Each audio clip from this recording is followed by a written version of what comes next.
فافسحوا يفسح الله لكم يا أيها الذين آمنوا إذا قيل لكم تفسحوا في المجالس فافسحوا يفسح الله لكم يا أيها الذين آمنوا إذا قيل لكم تفسحوا في المجالس فافسحوا يفسح الله لكم يا أيها الذين آمنوا إذا قيل لكم تفسحوا في المجالس فافسحوا يفسح الله لكم يا أيها الذين آمنوا إذا قيل لكم تفسحوا في المجالس فافسحوا يفسح الله لكم يا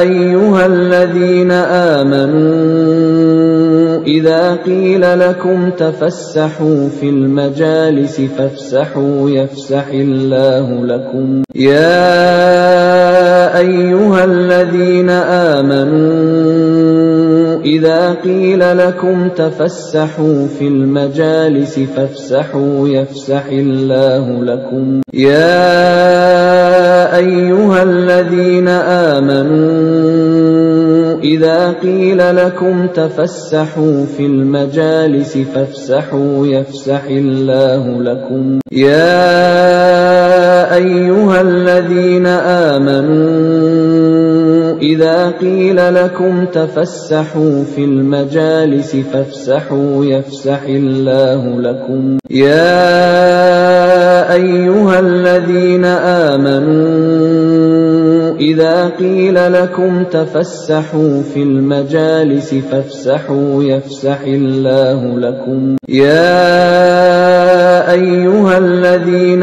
آمنوا إذا قيل لكم تفسحوا في المجالس فافسحوا يفسح الله لكم يا أيها الذين آمنوا إذا قيل لكم تفسحوا في المجالس فافسحوا يفسح الله لكم يا أيها الذين آمنوا إذا قيل لكم تفسحوا في المجالس فافسحوا يفسح الله لكم يا أيها الذين آمنوا إذا قيل لكم تفسحوا في المجالس فافسحوا يفسح الله لكم يا أيها الذين آمنوا إذا قيل لكم تفسحوا في المجالس فافسحوا يفسح الله لكم يا أيها الذين آمنوا إذا قيل لكم تفسحوا في المجالس فافسحوا يفسح الله لكم يا أيها الذين آمنوا إذا قيل لكم تفسحوا في المجالس فافسحوا يفسح الله لكم يا أيها الذين آمنوا إذا قيل لكم تفسحوا في المجالس فافسحوا يفسح الله لكم يا أيها الذين آمنوا إذا قيل لكم تفسحوا في المجالس فافسحوا يفسح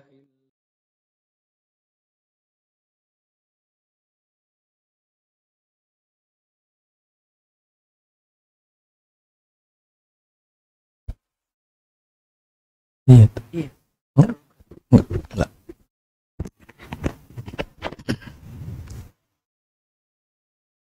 Assalamualaikum warahmatullahi wabarakatuh. Alhamdulillah wassalatu wassalamu ala Rasulillah wa ala alihi wa sahbihi wa mawalah wa la hawla wa la quwata illa billahi amma ba'd. Muslimin dan muslimah jamaah salat maghrib Masjid Al-Mukhlisin rahimani wa rahimakumullah.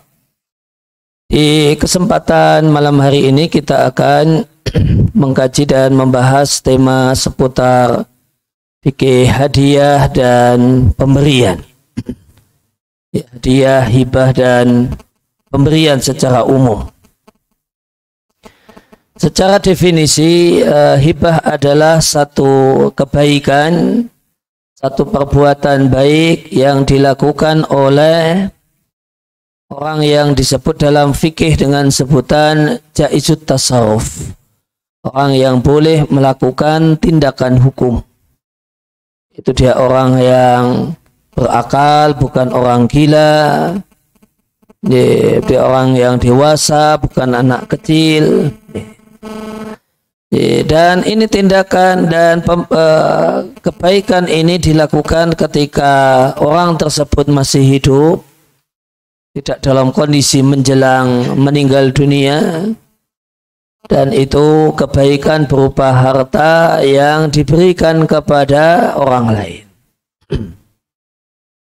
Maka itu hibah atau hadiah. Maka dia adalah sebuah transaksi sosial, karena akad itu ada akad bisnis untuk cari keuntungan dan ada akad sosial. Maka hibah ini akad sosial yang dilakukan oleh orang yang jaizut tasarruf, boleh melakukan tindakan hukum. Jika yang melakukan adalah orang gila, maka hibahnya tidak sah. Atau anak kecil ngasih hibah, ngasih hadiah ke temannya, ini juga pemberian yang tidak sah.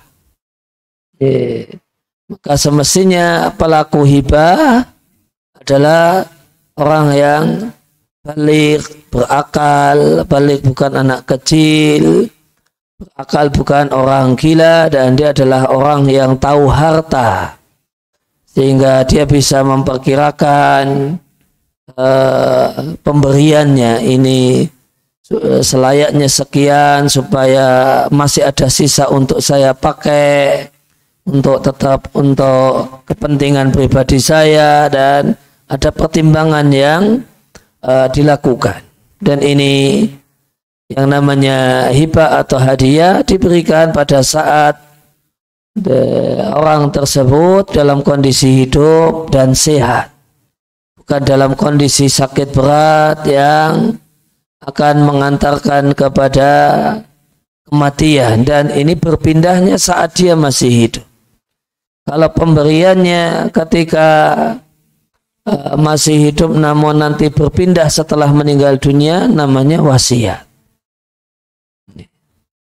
Dengan satu harta yang dia berikan kepada orang lain.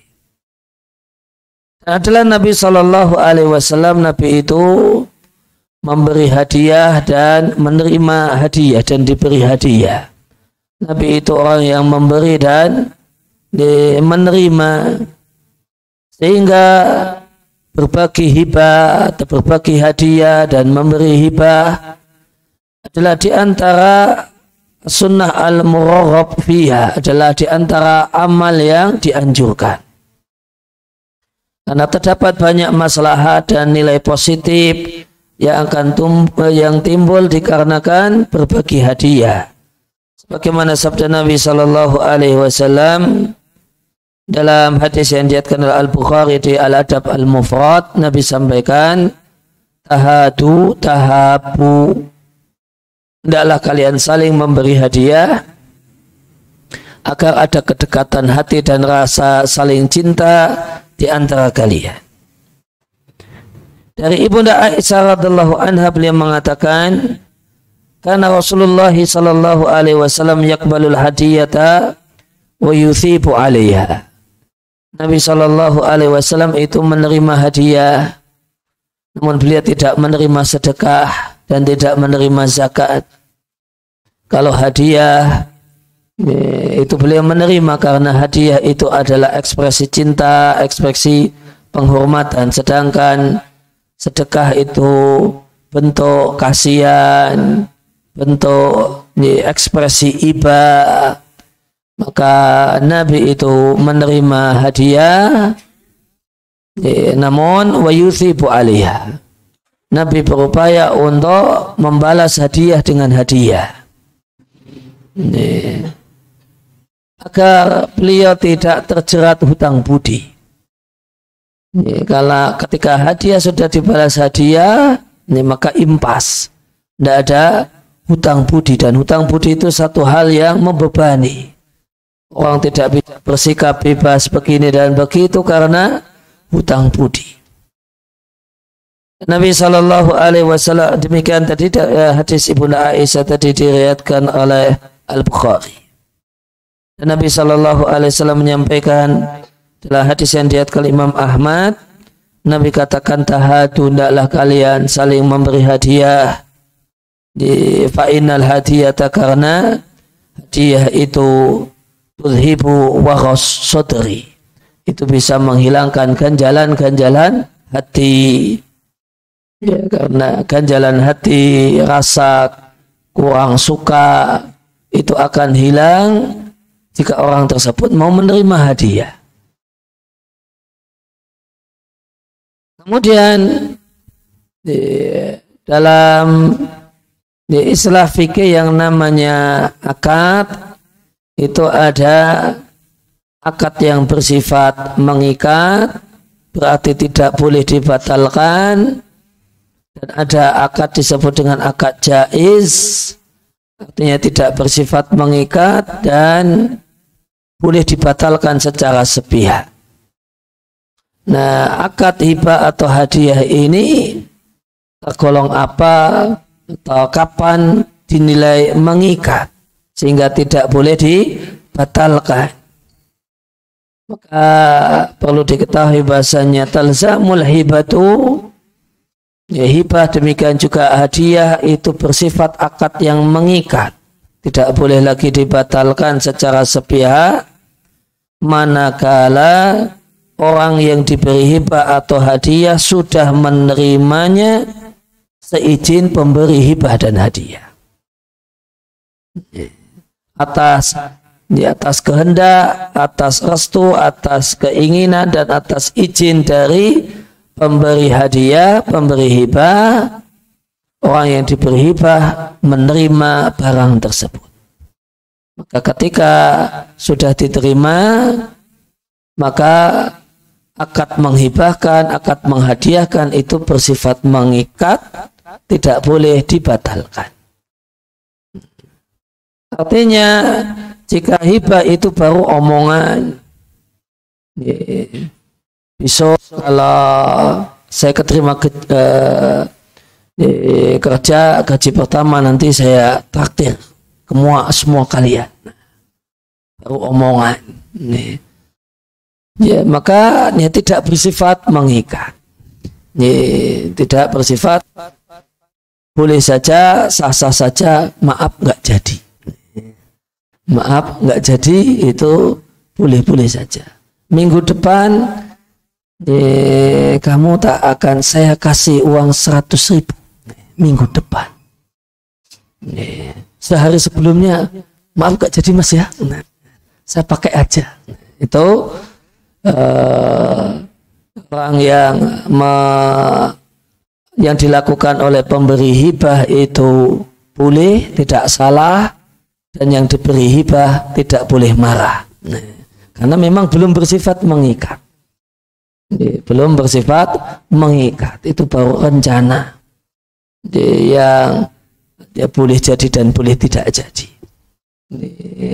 Karena kalau baru dijanjikan itu belum mengikat.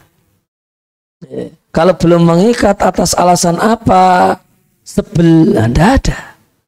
Sebel itu kalau ini sudah bersifat mengikat harus sudah harus kok kemudian tidak dilakukan. Nah, ini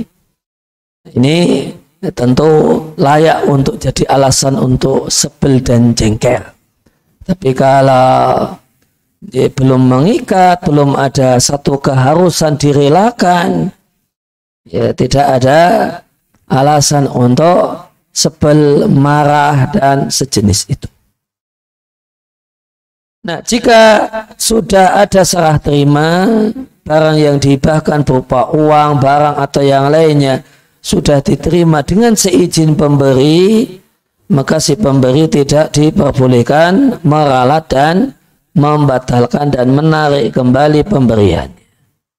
Amma qabla al-qabdi, adapun jika belum terjadi serah terima, belum terjadi serah terima, baru omongan barangnya ini namun belum diserahkan, ini loh barangnya tapi belum diserahkan, maka jika belum diserahkan, belum terjadi serah terima, falahu ruju'u, maka pemberi hibah boleh membatalkan meskipun sudah ditunjuk ini loh barangnya rencananya, tapi setelah itu berubah pikiran, ya, maka boleh selama belum terjadi serah terima barang.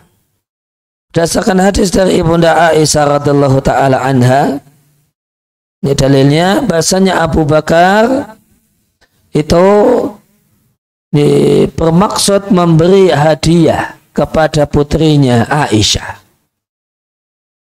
Hasil panen kebunnya Abu Bakar yang di satu bagian daerah di Madinah namanya daerah Al-Aliyah sebanyak 20 wasak. Mungkin 20 wasak kurma. Jadi ada janji, ada omongan. Wahai Aisyah, kamu akan saya beri kurma hasil panen di kebun itu sekian banyaknya. Ya, kemudian namun sebelum real terjadi panen, sebelum dipetik dan seterusnya, Abu Bakar sakit yang itu mengantarkannya kepada kematian. Ya, sebelum itu dieksekusi, ini sudah dipanen, kemudian di ini berarti belum serah terima, ya, masih di pohon. Masih di pohon. Sebelum terjadi serah terima, Abu Bakar sakit. Yang setelah itu beliau meninggal dunia.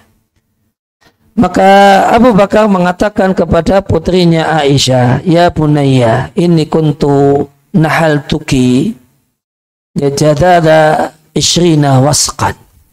Wahai putriku, kemarin saya berikan kepadamu hasil panen kurma sebanyak 20 wasak. Dan itu kuberikan dan kuhadiahkan, kuberikan untukmu, kuhibahkan untukmu jika engkau sudah memetiknya dan sudah mengambilnya. Karena lagi maka itu jadi hakmu. Nah, sampai sekarang belum dipetik. Sampai sekarang masih di pohon. Dan sekarang kondisi Abu Bakar sedang sakit berat. Wa innama huwal yauma malu warithin. Sedangkan saat ini karena kondisi ayahmu sudah berat, maka harta itu statusnya terdapat di dalamnya ahli waris. Faktasimuhu ala kitabillahi ta'ala. Oleh karena itu pesannya Abu Bakar, silakan bagikan harta waris yang ada nantinya sesuai dengan hukum Allah Ta'ala. Maka Abu Bakar menarik pemberiannya, menarik hibahnya dikarenakan belum diambil, belum ada serah terima.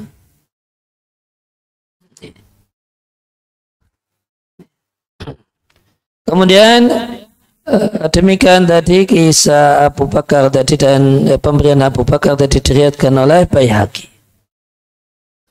Kemudian jika barang yang dihibahkan, sesuatu yang dihibahkan itu sudah ada di tangan orang yang hendak diberi hibah dengan status barang titipan atau dengan status barang pinjaman,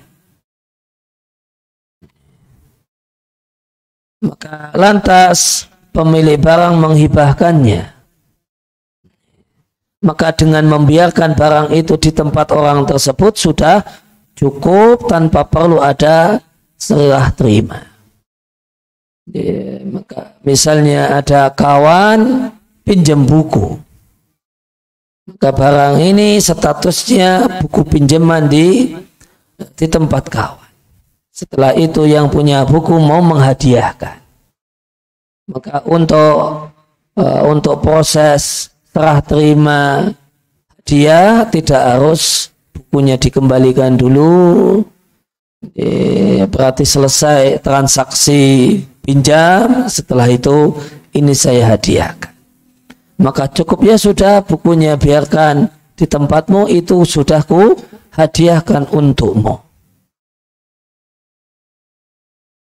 Kemudian jika seorang itu punya, jika kita punya piutang pada orang lain, kita punya piutang pada kawan, kawan itu pinjam duit sama kita, maka kita punya piutang kepada dia, maka sah menghadiahkan piutang. Sah menghadiahkan piutang, dan hakikat hadiah piutang jadinya adalah pemutihan utang.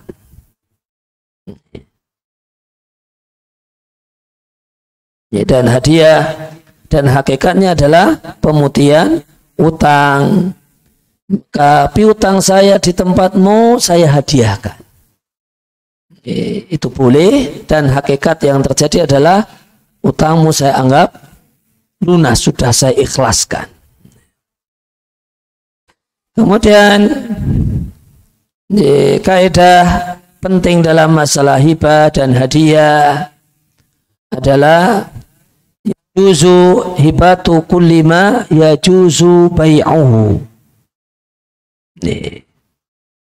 Barang yang boleh dihibahkan adalah semua barang yang boleh dijual. Jika satu barang itu kita boleh menjualnya, maka kita boleh menghibahkannya. Namun jika barang tersebut kita tidak boleh menjualnya, maka kita tidak boleh menghibahkannya. Maka misalnya tidak diperbolehkan jual beli barang yang najis, jual beli babi misalnya. Maka karena tidak boleh diperjualbelikan, maka tidak boleh dihibahkan.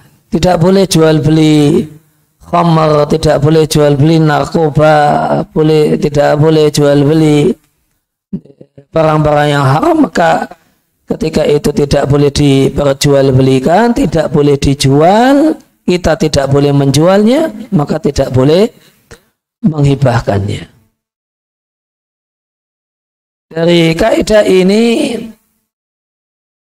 maka jika ada barang di tempat kita dan kita tidak punya hak dan otoritas untuk menjualnya, maka kita tidak punya otoritas, tidak punya hak untuk menghibahkannya.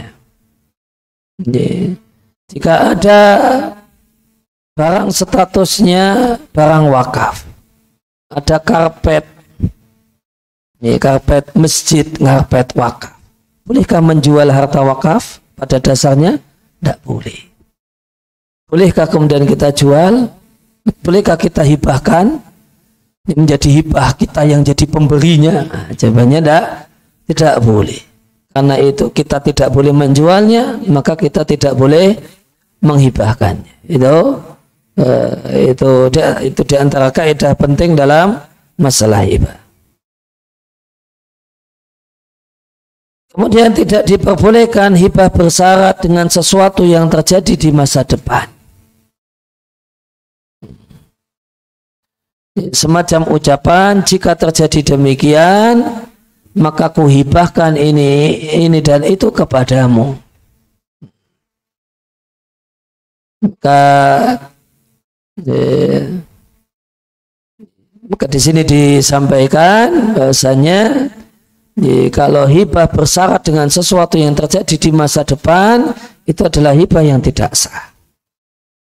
Kalau tidak sah berarti seperti tidak terjadi apa-apa. Kemudian tidak diperbolehkan hibah sementara waktu.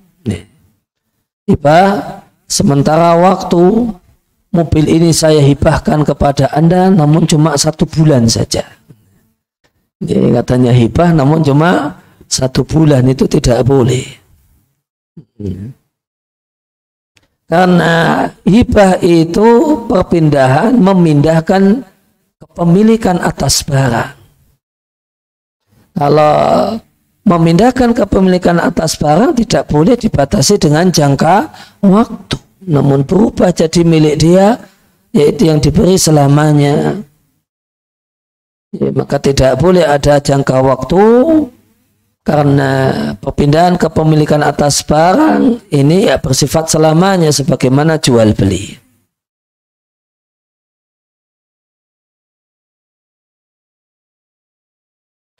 Dan jika hibah itu dikaitkan dengan kematian, jika hibah dikaitkan dengan kematian, jika saya meninggal dunia, saya hibahkan mobil ini untukmu.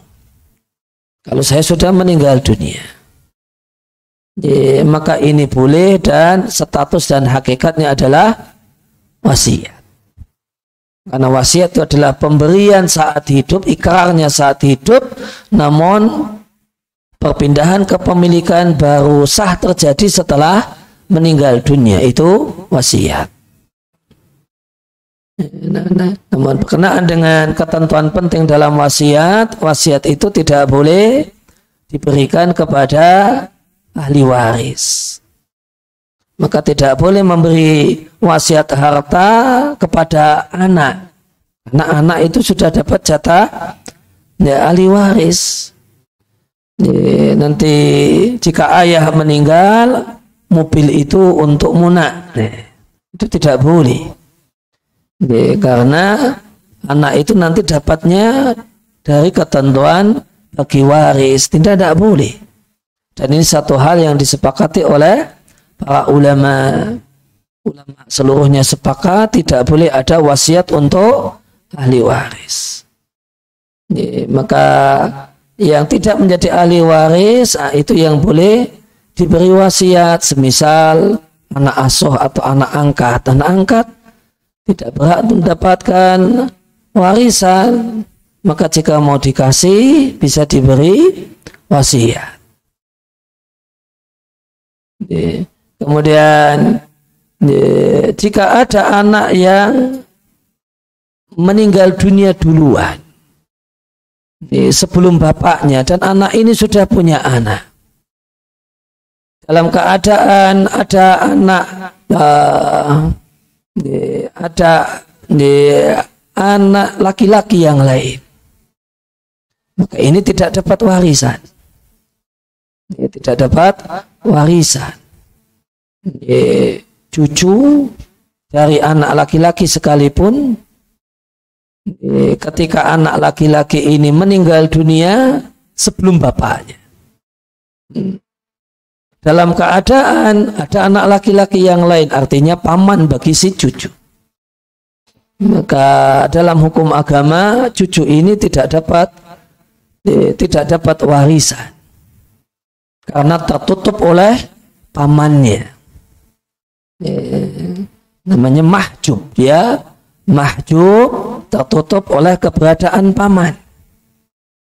Maka jika kakek itu ingin agar cucunya itu dapat sesuatu dari hartanya kakek, maka caranya silahkan beri wasiat. Silahkan beri wasiat. Dengan maksimal wasiat adalah sepertiga dari total keseluruhan harta warisan, harta yang ditinggalkan. Kemudian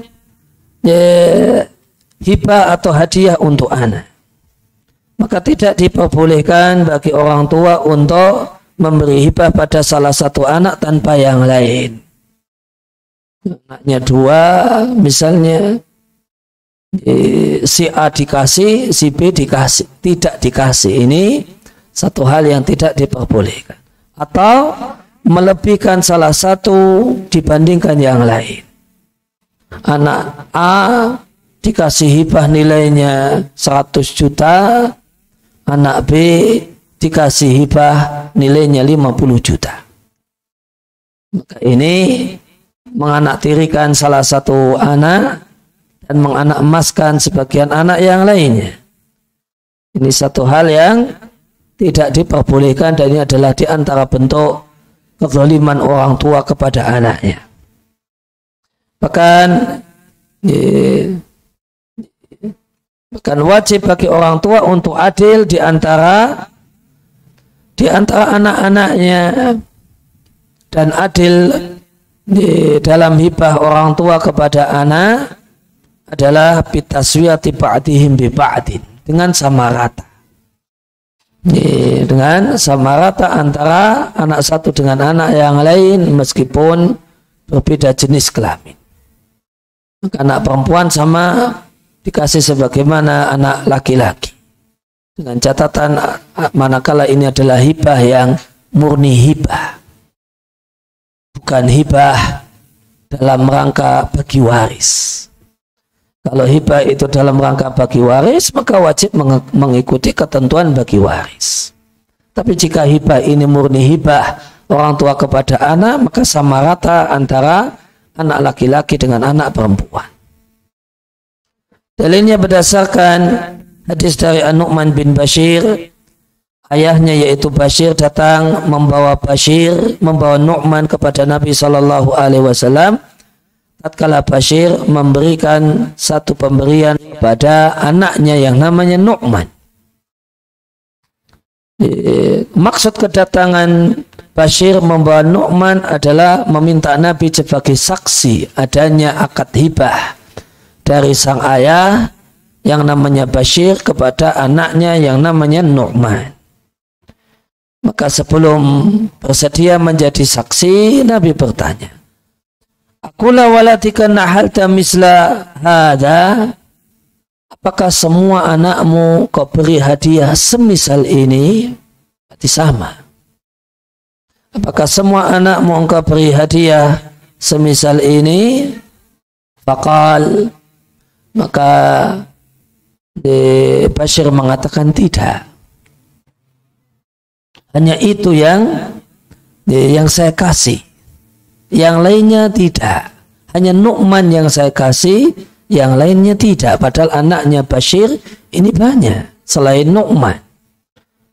Maka Nabi SAW mengatakan, arji'hu, tarik pemberianmu, batalkan hibahmu, urungkan niatmu untuk memberikan hibah kepada Nu'man tanpa yang lainnya. Kemudian Nabi SAW menyampaikan, ittaqullaha wa'dilu baina auladikum. Bertakwalah kalian kepada Allah Subhanahu wa taala, wahai para orang tua, dan di antara bentuk takwa orang tua adalah i'tilu baina auladikum, bersikaplah adil di antara anak-anak kalian dalam pemberian dan dalam hibah dan dalam hadiah. Muttafaqun alaih, dalam mereka dalam hadis yang diriwayatkan oleh Al-Bukhari dan Muslim. Orang soleh terdahulu demikian memperhatikan hal ini. Demikian memperhatikan perintah Nabi untuk bersikaplah adil di antara anak-anak, dan mereka memaknainya tidak hanya sebatas dalam pemberian harta. Maka adil dengan di antara anak-anak. Jangan anak yang dijak jalan-jalan dan muter-muter kota, ya cuma si A itu terus. Yang B, yang C tidak pernah diajak. Kalau anak yang dijak pengajian, ikut pengajian cuma yang itu terus. Yang lainnya tidak pernah diajak. Itu tidak adil. Sampai-sampai orang soleh terdahulu, para ulama salaf, mereka upaya untuk adil terhadap anak-anak mereka sampai-sampai dalam masalah ciuman kepada anak. Maka tidak boleh yang diciumi cuma anak yang itu. Yang itu tidak pernah dicium. Yang dicium sayang cuma ini, yang itu tidak pernah. Tidak boleh yang anak ini yang dipeluk hangat, yang itu tidak pernah. Padahal itu sama-sama anaknya. Mereka orang soleh terdahulu sampai memperhatikan hal ini. Masalah ciuman dilihat, dihitung. Ini diciumi ya nanti jangan lupa nanti yang itu dicium juga. Nanti ada jadwal yang harus diperhatikan ini pagi sempat nyium yang ini ya nanti kakaknya juga harus dicium. Atau kemudian misalnya dicium di masa kecil, jangan kemudian anak pertama diciumi, anak kedua ketiga sudah bosan kemudian tidak pernah dicium. Maka ada kewajiban adil dalam masalah ini. Dan di antara bentuk ketidakadilan yang dilakukan oleh sebagian orang tua, anak pertama disekolahkan di sekolah yang mahal, anak kedua disekolahkan juga sekolah yang mahal, anak yang ketiga dan bilangnya, nah bapakmu udah habis duitnya, kamu sekolah negeri saja yang gratis ya. Nah, ini tidak adil. Ini tidak adil. Wa'dilu baina auladikum. Bersikaplah adil sama semua anakmu. Praktek salaf, cium saja wajib adil. Masa sekolah tidak wajib adil? Enggak, sekolah masa tidak wajib adil? Maka sebagaimana anak itu, anak yang pertama, anak yang kedua disekolahkan di sekolah yang mahal, ya anak ketiga disamakan dengan kakak-kakaknya. Itu sebagai itu bagian dari hak dia. Dan ini bagian dari melaksanakan perintah Nabi Sallallahu Alaihi Wasallam, i'tilu baina auladikum. Bersikaplah adil pada anak-anakmu. Jangan kemudian salah satu anak kalau sakit itu dibawa ke dokter spesialis. Kalau anak yang itu sakit cuma dibawa ke puskesmas. Dokter umum puskesmas lagi. Anak yang itu bawa ke praktek mandiri spesialis. Maka ini tidak adil dengan anak. Dan ini kezaliman orang tua kepada anaknya. Ini kenakalan orang tua kepada anak. Maka sebagaimana kita ingin mereka semua berbakti, maka sikaplah mereka dengan sikap yang sama. Maka hadis ini dalil wajibnya adil di antara anak dalam masalah pemberian. Dan hadis ini dalil haramnya menjadi saksi dalam hibah yang di dalam hibah tersebut mengistimewakan salah satu anak tanpa anak yang lainnya atau mengunggulkan salah satu anak pada anak yang lainnya. Maka tidak boleh jadi saksi jika tahu di sini terdapat kezaliman. Maka pemberian orang tua kepada anak itu ada dua macam. Yang pertama, pemberian karena kebutuhan. Maka pemberian karena kebutuhan itu tidak harus sama. Maka yang sakit kemudian diobatkan, yang sehat ya tidak dikasih apa-apa. Maka karena ini pemberian karena hajat dan kebutuhan. Maka pada saat itu terjadi hajat, maka tidak ada kewajiban untuk sama. Namun terdapat kewajiban untuk nanti bersikap sama. Namun ada kewajiban untuk nanti bersikap sama. Ini anak yang ini sakit, diobati di dokter spesialis ya. Pada saat anak A ini sakit, maka dia dikasih duit yang banyak untuk berobat dan habis untuk berobat. Ini tidak diberikan pada anak yang B karena dia sehat. Ini pemberian karena hajat dan kebutuhan. Namun ada kewajiban untuk nanti juga bersikap yang sama. Bersikap yang sama. Kalau anak B ini sakit juga disikapi dengan sikap yang semisal. Maka ini pemberian karena kebutuhan. Kemudian yang kedua, pemberian yang murni sebagai pemberian. Pemberian bukan karena hajat, pemberian bukan karena prestasi.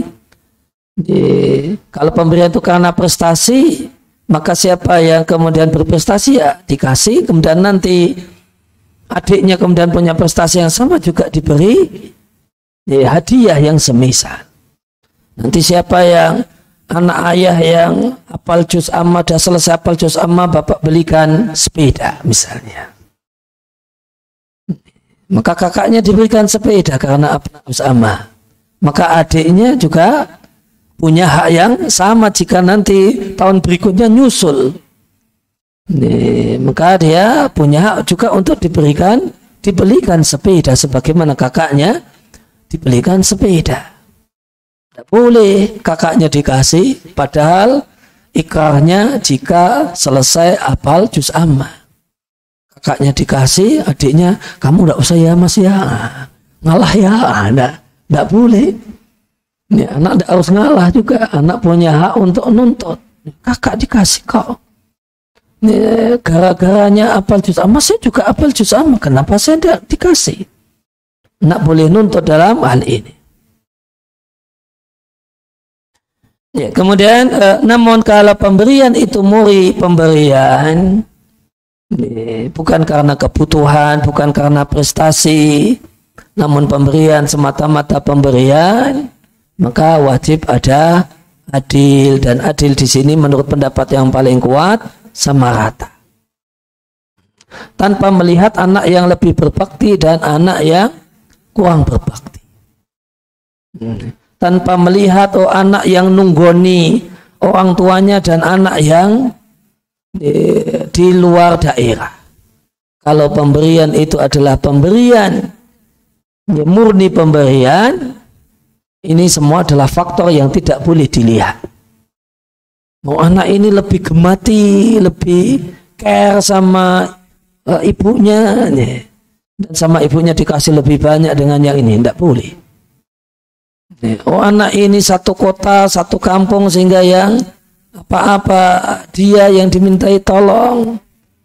Kemudian yang sana karena memang tempat domisilinya, tempat kerjanya beda, dan yang di sini dikasih lebih banyak, sana lebih sedikit, tidak boleh. Itu bukan faktor yang membolehkan untuk mengunggulkan salah satu anak tanpa yang lain. Kemudian jika seorang itu telah memberikan hibah dan orang yang diberi hibah telah menerimanya, maka haram bagi pemberi hibah untuk menarik hibahnya dan membatalkannya.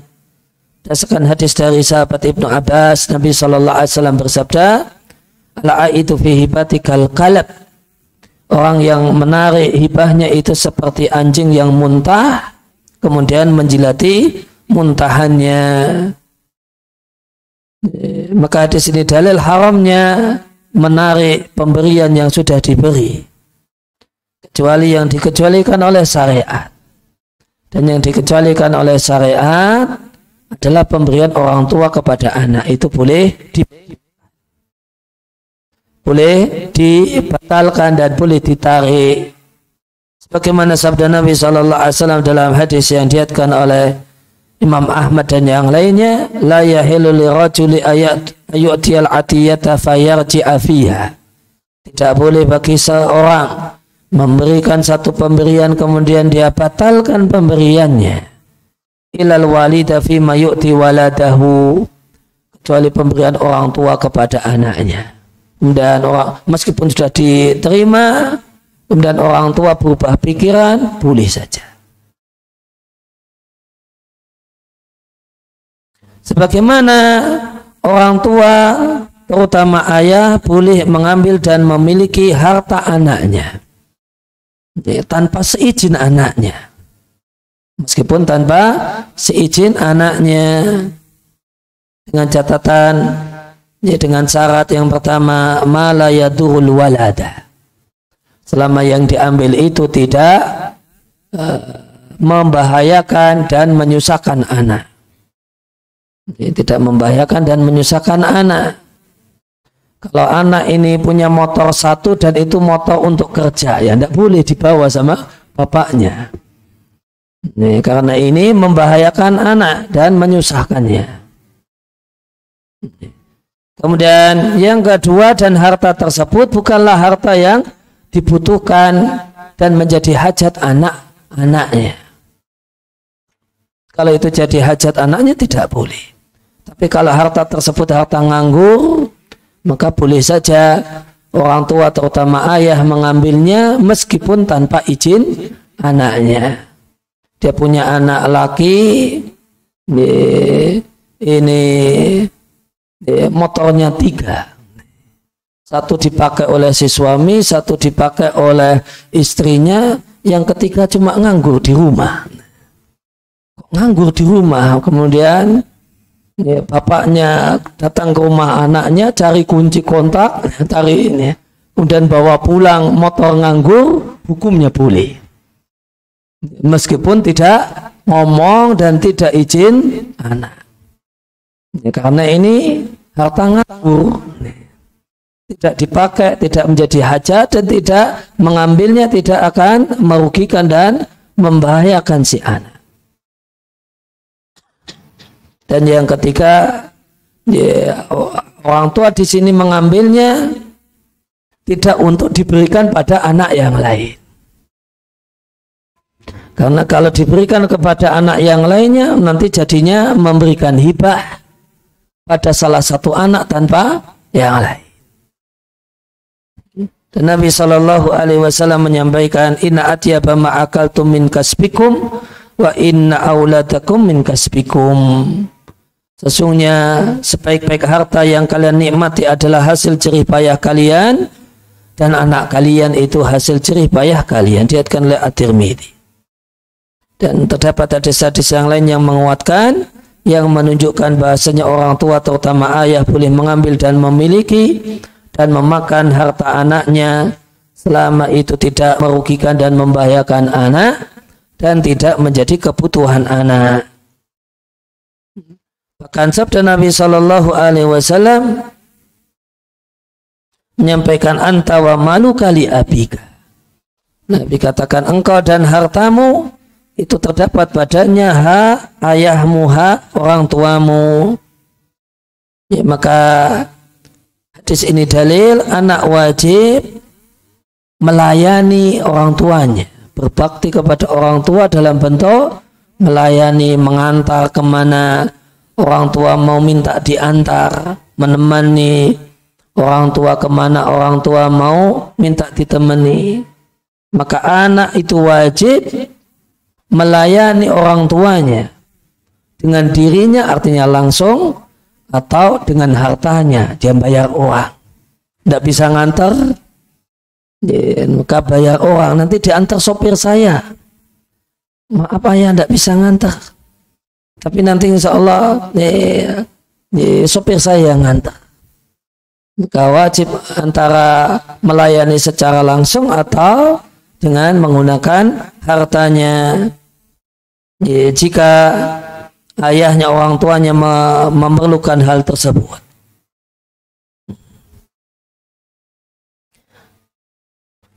Sudah tiba waktu adzan, kita simak adzan terlebih dahulu. Silakan.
Ya, kita lanjutkan. Ya, akan tetapi orang tua tidak boleh memiliki dan mengambil harta anak manakala dengan mengambilnya itu membahayakan, merugikan, menyusahkan anak. Atau harta yang diambil itu adalah harta yang dibutuhkan oleh anak. Berdasarkan sabda Nabi Sallallahu Alaihi Wasallam, la darara wa la dirara. Tidak boleh melakukan tindakan membahayakan diri sendiri ataupun orang lain. Dalam hal ini membahayakan orang lain yaitu anaknya.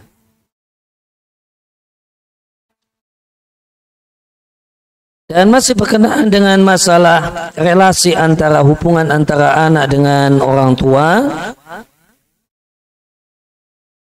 maka anak itu tidak diperbolehkan nagih utang orang tuanya. Ketika orang tua pinjam duit sama anaknya, ngomongnya utang, ngomongnya pinjam. Ngomongnya pinjam. Nah, bapak pinjam duitnya 5 juta. Nah. Kemudian dipinjami sama anak, maka anak dilarang nagih. Anak dilarang untuk menagih. Atau orang tuanya pinjam barang pinjam barang, ngomongnya pinjam barang. Pinjam barang. Ya, dan barang itu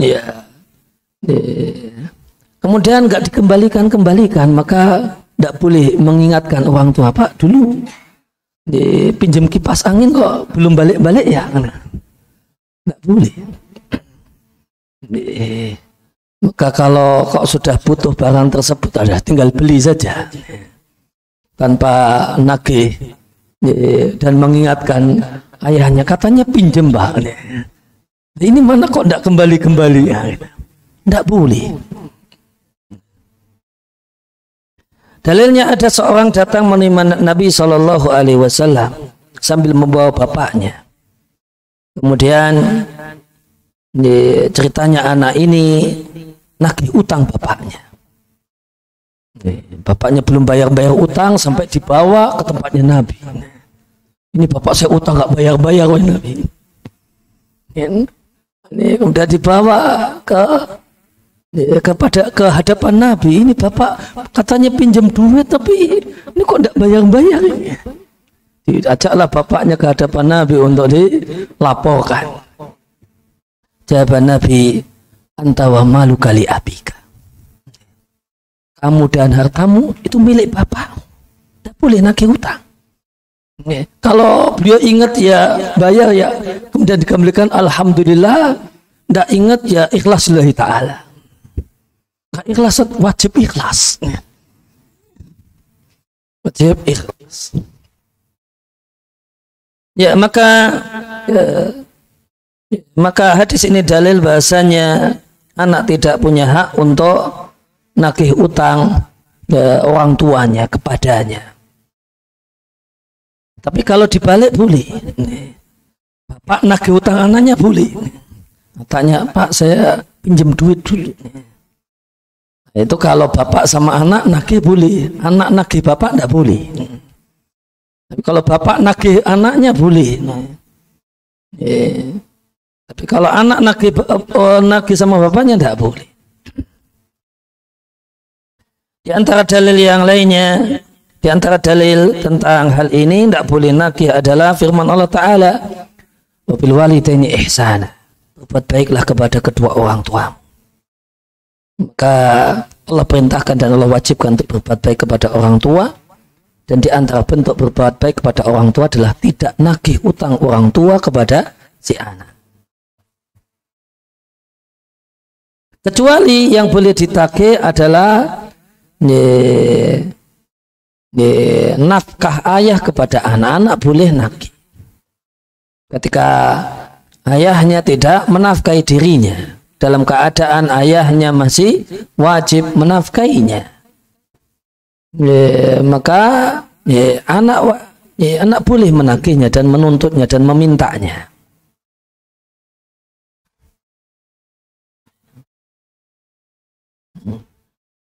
Dan satu hal yang patut untuk disadari bahwasanya apapun yang terjadi, anak itu tetap anak. Anak itu tetap anak ayahnya. Ayah itu di Al-Quran disebut sebagai pemilik anak. Wa 'alal mauludi lahu rizquhunna wa kiswatuhunna bil ma'ruf. Wa 'alal mauludi lahu, dan menjadi kewajiban pemilik anak untuk menafkahi istrinya yang merupakan ibu dari anaknya ini. Memenuhi makannya dan kebutuhan pakaian dari istrinya dengan kadar yang layak. Maka Allah sebut ayah itu dengan sebutan al-mauludu lahu, pemilik anak. Maka apapun yang terjadi, maka anak itu anak ayahnya. Sehingga meskipun terjadi perceraian, maka anak tetap anak ayahnya. Meskipun dia ikut ibunya, maka ayah ini wajib tetap menafkahi anaknya, karena anak adalah anaknya. Meskipun terjadi perceraian dan dia ikut ibunya. Sebagian laki-laki yang zalim itu tidak menunaikan kewajiban semacam ini, dan merasa ketika bercerai kemudian anak ikut ibunya, kemudian merasa tidak punya lagi tanggung jawab, sudah bebas, merdeka. Ini lelaki zalim. Ya, zalim kepada anaknya. Ini kedurhakaan orang tua kepada anak. Sehingga jika nanti anak ini besar, orang tuanya, ayahnya itu sudah usia udzur, kalau seandainya kemudian anak semacam ini yang kemudian tidak diurus, tidak dinafkahi oleh ayahnya, kemudian tidak bisa semangat untuk berbuat baik kepada ayahnya ketika ayahnya sudah lemah, maka ya tidak bisa disalahkan. Karena tidak bisa disalahkan, wajar manusiawi meskipun tidak ideal. Idealnya ya jadilah anak yang pemaaf, itu idealnya kan. Jadilah anak yang pemaaf, ya meskipun demikian ya tetap ayahmu, idealnya. Tapi ketika saya tidak ada hati saat gitu, untuk kemudian ini bisa kemudian betul-betul kayak perhatian dengan ayah yang karena dulu saya tidak diurus sama sekali sejak saya bayi. Maka tentu dari sisi ini manusiawi, maklum, meskipun ya, tidak ideal. Idealnya kita katakan berbaktilah karena Allah Subhanahu wa Ta'ala, karena Allah perintahkan. Karena Allah perintahkan, semata-mata ibadah menjalankan perintah Allah Subhanahu wa Ta'ala. Tapi kalau ada anak yang kemudian berat karena masa lalu yang tidak ideal, ya kita tidak bisa banyak, kemudian kita tidak bisa keras mencela dan menyalahkan anak ini. Ya, kemudian dan poin yang terakhir di kesempatan kali ini adalah tidak sepatutnya, tidak dianjurkan menolak hadiah meskipun sedikit nominal ya. Karena menerima hadiah itu diantara bentuk akhlak mulia. Karena menolak hadiah, apalagi hadiahnya itu sudah disiapkan dengan penuh kerepotan, itu menyakiti hati orang yang memberi hadiah. Ini sudah belinya jauh, ngemasi macam-macam, dibuat cantik, dibungkus sedemikian rupa. Ternyata yang diberi hadiah menolak serius, menolak dengan keras. Ini menyakitkan hati. Maka di antara akhlak mulia yang Nabi contohkan adalah menerima pemberian. Jika khawatir, jika kemudian takut, kemudian terkendala nanti beban hutang budi dan seterusnya, Nabi contohkan untuk membalas hadiah dengan hadiah. Dan dianjurkan al-itsabatu 'alaiha, membalas hadiah dengan hadiah. Karena demikianlah Nabi Shallallahu Alaihi Wasallam, beliau menerima hadiah dan membalasnya. Maka ini menerima hadiah dan membalas hadiah dengan hadiah itu semua min mahasiniddin, di antara ajaran indah dari ajaran Islam, wa makarimil siyam, dan ini adalah bagian dari akhlak mulia dalam ajaran Islam. Ya, kemudian kita lanjutkan dengan ada beberapa pertanyaan yang sudah sampai ke meja saya. Bagaimanakah jika memberi hadiah anak berdasarkan porsi, semisal anak yang besar dikasih sepeda motor, sementara anak yang kecil dikasih sepeda angin? Jawabannya, memberikan barang kepada anak itu belum tentu harus dalam bentuk hibah dan hadiah. Boleh jadi dalam bentuk pinjaman. Boleh jadi dalam bentuk pinjaman. Motor tetap motor ayah, dipinjamkan. Dipinjamkan untuk kuliah, dipinjamkan. Tidak harus dalam bentuk akad hibah, akad hadiah. Tidak harus. Ya, sehingga kadang ada pertanyaan saat emas yang dipakai oleh anak perempuan saya itu masuk dalam hitungan zakat emas saya ataukah tidak? Maka jawabannya tergantung akadnya, Bu. Ini tergantung akadnya. Ini anak perempuan dikasih anting, dikasih gelang, dikasih kalung, ini hadiah atau pinjaman? Ini hadiah atau pinjaman? Kalau ini tetap milik ibu, titip milik ayah, cuma kamu yang pakai, ya maka itu pinjaman. Nah, kalau statusnya pinjaman, ya nanti digabung dengan emas milik ibunya. Ya, nanti kalau totalnya kemudian masuk nisab, ada kewajiban bayar zakat. Terutama menurut pendapat yang lebih hati-hati yang menyampaikan bahasanya emas perhiasan yang dipakai sekalipun itu perlu dizakati. Tapi kalau itu statusnya hibah pemberian, ya sudah, itu pun di anak nanti hitungannya ya hitungan harta dia. Ya, itu statusnya harta dia. Ya, maka sepeda motor yang diberikan atau diserahkan kepada anak tidak mesti itu statusnya hibah dan hadiah. Boleh saja orang tua menyerahkannya dengan status ini tetap milik ayahnya, sekedar sebagai pinjaman. Seandainya ini mau kemudian mau distatuskan sebagai hibah dan hadiah, yang besar dikasih sepeda motor, yang ini anak yang kecil dikasih sepeda ontel, ya boleh saja, asalkan jika ini karena alasan kebutuhan. Nanti yang kecil ini kemudian sudah besar, ini perlu kemudian sepeda motor, ya wajib dikasih.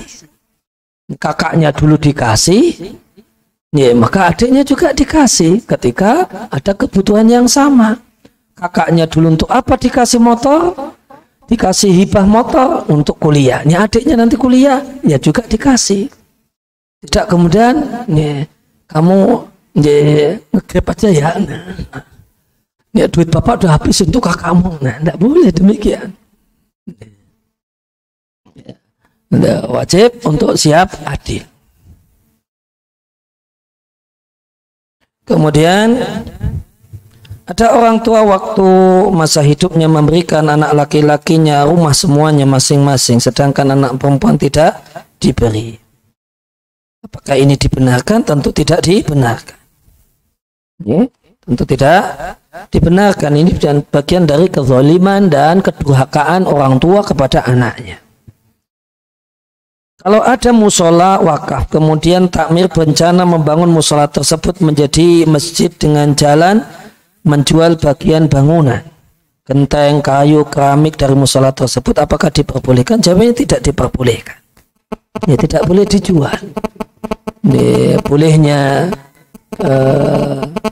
kalau dia tidak membutuhkannya, ini dirasa ini padahal ini keramik wakaf, tapi tidak dibutuhkan untuk pembangunan ini, maka serahkan kepada musola yang lain atau masjid yang lainnya yang memakainya, bukan menjualnya, namun serahkan, tolong dimanfaatkan. Kemarin kami takmir mendapatkan mandat untuk ini, namun ternyata setelah ditimbang-timbang kami tidak bisa melaksanakan mandat ini, keramik ini untuk di ini, karena kami mau keramik yang model yang lainnya dengan pertimbangan begini dan begitu. Maka keramik yang ada ini diserahkan kepada musola yang sedang bangun atau masjid yang sedang bangun yang mau memanfaatkannya, tidak boleh menjualnya.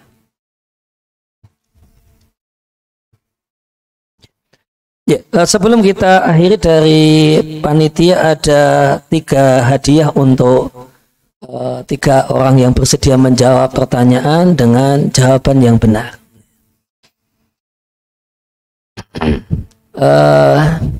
Tadi di antara hal yang dijelaskan di materi kajian tadi, bahasanya orang tua boleh mengambil harta milik anak dengan 3 syarat. Monggo Mas.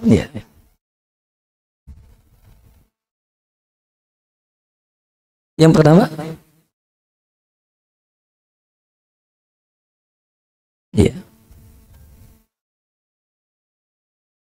ada hajat anak.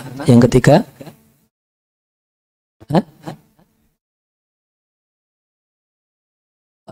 yaitu masih yang kedua. Yang ketiga belum,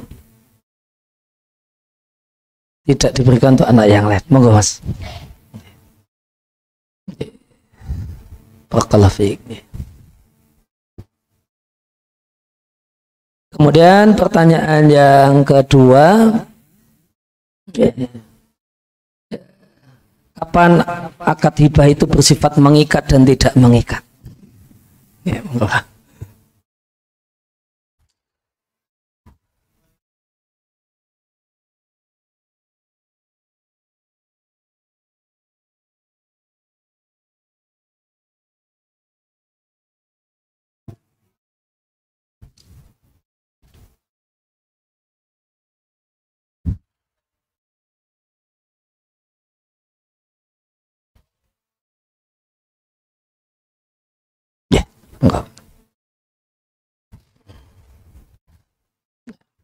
Jazakumullah khair.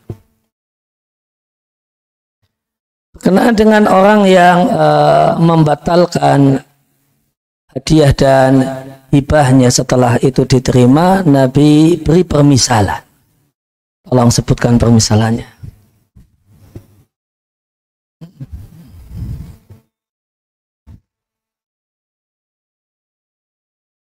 Kemudian dan menjilat kembali muntahannya. Ya, demikian Bapak dan Ibu sekalian, kajian kita di kesempatan kali ini. Seiring berdoa kepada Allah Subhanahu wa taala agar Allah jadikan duduk kita di tempat ini, di masjid ini, Allah jadikan sebagai bagian dari amal soleh pemberat timbangan kebajikan kita di sisi Allah Subhanahu wa taala. Terima kasih atas kehadirannya dan perhatiannya. Mohon maaf atas segala kekurangan. Wassallallahu ala nabiyina Muhammadin wa ala alihi washabihi wasallam. Wa akhiru da'wana alhamdulillahirabbil alamin. Mari kita akhiri dengan kafaratul majlis. Subhanakallahumma bihamdika asyhadu an la ilaha illa anta astaghfiruka wa atubu ilaik. Wassalamualaikum warahmatullahi wabarakatuh. وإذا قيل انشزوا فانشزوا يرفع الله الذين آمنوا منكم والذين أوتوا العلم درجات وإذا قيل انشزوا فانشزوا يرفع الله الذين آمنوا منكم والذين أوتوا العلم درجات وإذا قيل انشزوا فانشزوا يرفع الله الذين آمنوا منكم والذين أوتوا العلم درجات وإذا قيل انشزوا فانشزوا يرفع الله الذين آمنوا منكم والذين أوتوا العلم درجات وإذا قيل انشزوا فانشزوا يرفع الله الذين آمنوا منكم والذين أوتوا العلم درجات وإذا قيل